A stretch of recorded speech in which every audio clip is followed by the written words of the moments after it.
r/nosleep. Hosted by you/Elias_Withero. The Mannequin Lake. I gently lowered the canoe into the calm water. Matt stood behind me, clutching the two oars, anxious to start fishing. Ripples rose to life and expanded out into the vast lake, quiet trumpets that announced our entry into the cool blue realm. The sun crept over the looming trees that surrounded the lake, its golden rays filtered through the thick greenery. The air was muggy and humid, a teaser of the coming heat the day would bring. Wildlife chirped and cooed around us as we carefully stepped into the canoe, the beautiful morning bringing with it an air of excitement. Matt and I had been trying to go fishing for weeks. Work and previous engagements delayed our plans until finally, gloriously, our schedules lined up. Earlier that morning, Matt had picked me up at the apartment, already geared up for our big day. As I groggily climbed into his pickup, wiping sleep from my eyes, I saw an array of poles, tackle boxes, and coolers in the bed of his truck. We were finally going fishing. It didn't take long for me to wake up. "How did you find this place again?" I asked Matt as he handed me an oar and pushed us off from the bank. He shrugged and told me one of his friends had heard about it.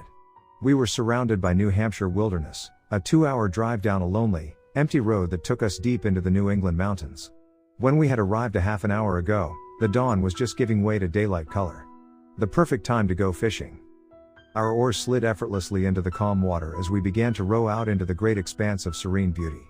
A mist rose off the surface of the water and I imagined it was the nighttime darkness retreating beneath the coming sun. The tackle box lay at my feet, a massive thing that held every sort of lure and bait imaginable. Matt was big into fishing, which in turn, had piqued my curiosity about the matter.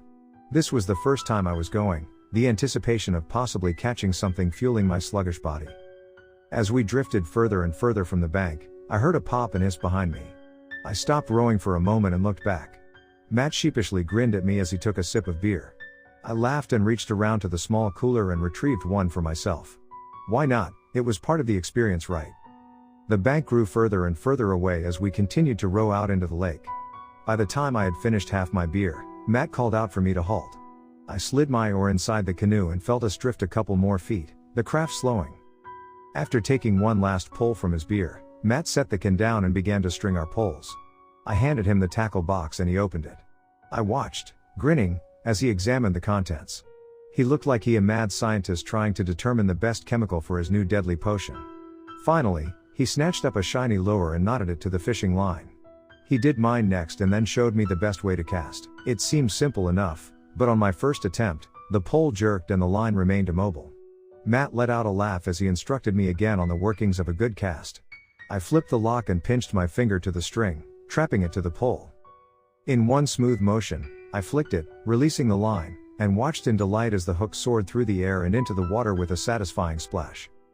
Matt slapped me on the back and turned to cast from the other side of the canoe. And then we waited. We sipped our beer, tasting unexpectedly delicious in the early hours, and chatted idly. Every so often, we'd reel our lines back in and recast. It was a methodical experience and I found myself enjoying it immensely. The calm around us seemed to help, an isolated slice of nature reserved perfectly for us. The sky melted in brilliant color as the sun continued to timidly climb the sky. Morning birds chirped in conversation from the distant shore and I cracked open another beer. As I took my first sip from the fresh can, I noticed something on the far bank. I squinted and tried to make out what it was. It was by the water's edge, a lone, tall smudge of darkness. It looked like a mannequin. An impossibly black, frozen mannequin. "Matt, what the hell is that?" I asked, guiding his gaze with my finger. His brow furrowed, a look of curious bewilderment creasing his face. He shrugged and said he didn't know. And then he looked behind me and his eyes widened. "Look, there's another one," he exclaimed. I whipped around and sure enough, a second tar black mannequin stood motionless on the opposite bank. It creeped me out, the strange display a direct contrast to the nature around us. I swallowed and began to reel in my line. As I did, I scanned the entirety of the shore, my eyes working like a spinning radar searching for abnormalities. There were 4 of them, all on opposite sides of the lake. They just stood, right at the water's edge, like they were watching us. Matt was shaking his head, cracking open another beer of his own. He didn't seem as weirded out as I was, but that was just his nature. In all the years of our friendship, I was always the cautious one. And from deep inside of me, I knew something was wrong. Suddenly, just a couple feet from our canoe, the surface of the lake rippled as something broke the surface. The noise captured our attention and both of us turned to address the sound. "What is that?" I asked, leaning forward. It was round and glowing an abnormal shade of yellow, almost like a light bulb. It bobbed on the surface, pulsing, the strange glow blinking in the water. I grabbed my paddle and maneuvered our canoe until we were right next to it. It looked like a rock, illuminated by some strange source in its core. With a puzzled look on his face, Matt leaned down and picked it up. No sooner had his fingers breached the surface than something came rocketing out of the water. I didn't have time to register what it was as Matt suddenly screamed and clutched his arm, falling back inside the boat. My eyes went wide as realized what Matt was clawing at. The length of his arm was wrapped in tight black wire with a long curled hook burned deep in his shoulder. Blood poured from the wound as he howled, fingers grasping at the source of agony.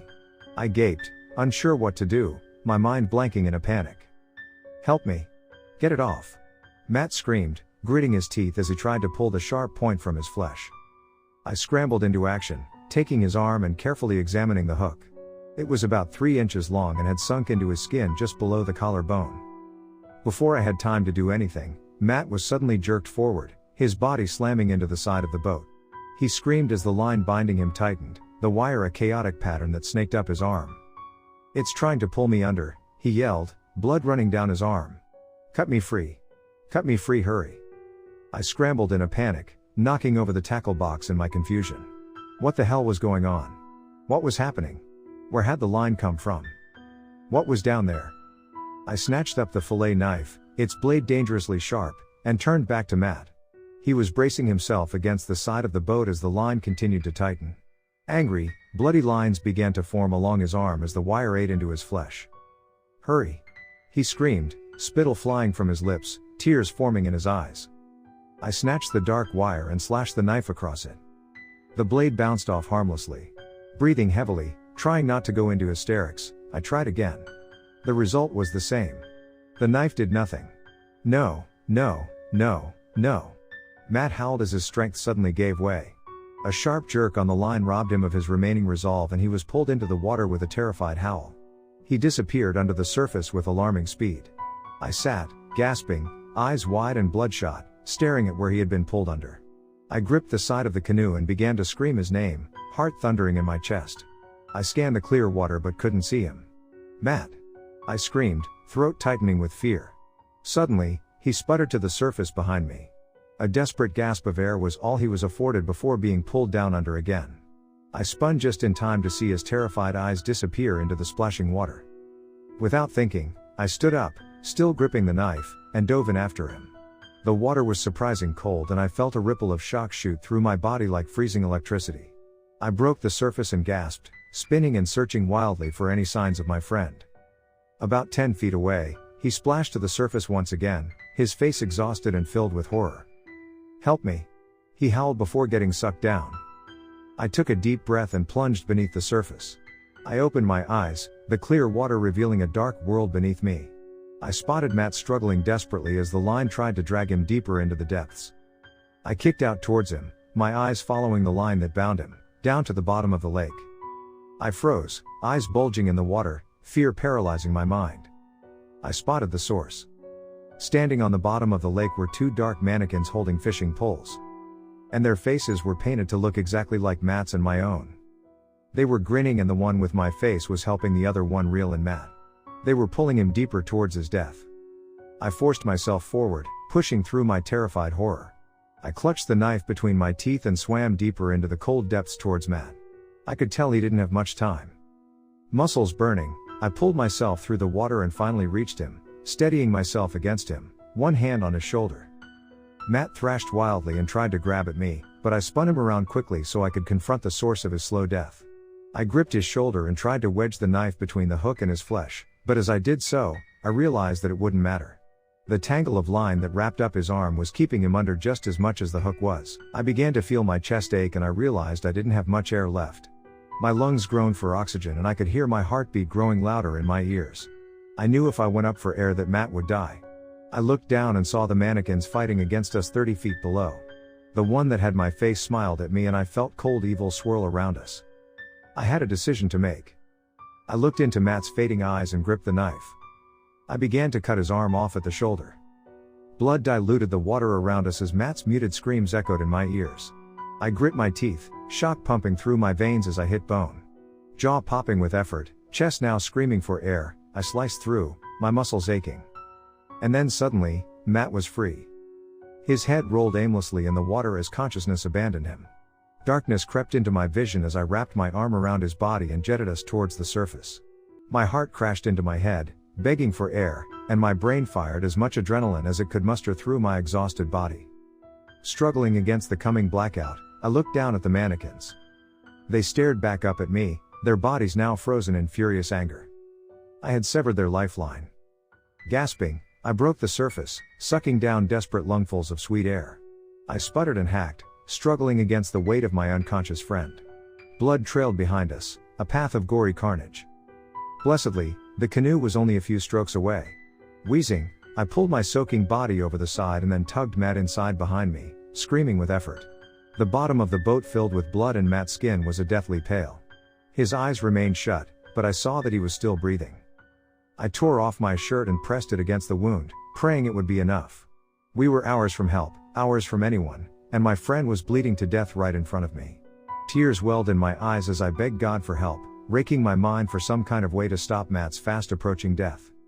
I grabbed an oar and began to furiously paddle towards the shore, my vision blurred as I wept, my mind rocked from the horror I had just gone through. Matt was dead by the time I reached the bank. Matt's funeral was yesterday. I sat quietly in the back as I watched his distraught family sob around me. I don't know what to tell them. I don't know how to explain the terror we went through. The police don't know what to make of my story and neither do the wildlife rangers. I was hysterical when I arrived at the hospital on that fateful day. I'm sure they interpreted my distraught account however they needed to so that it made sense to them. It doesn't matter. Matt is dead. And somewhere out there, in the upper corner of New Hampshire, there's an evil that wants to go fishing again.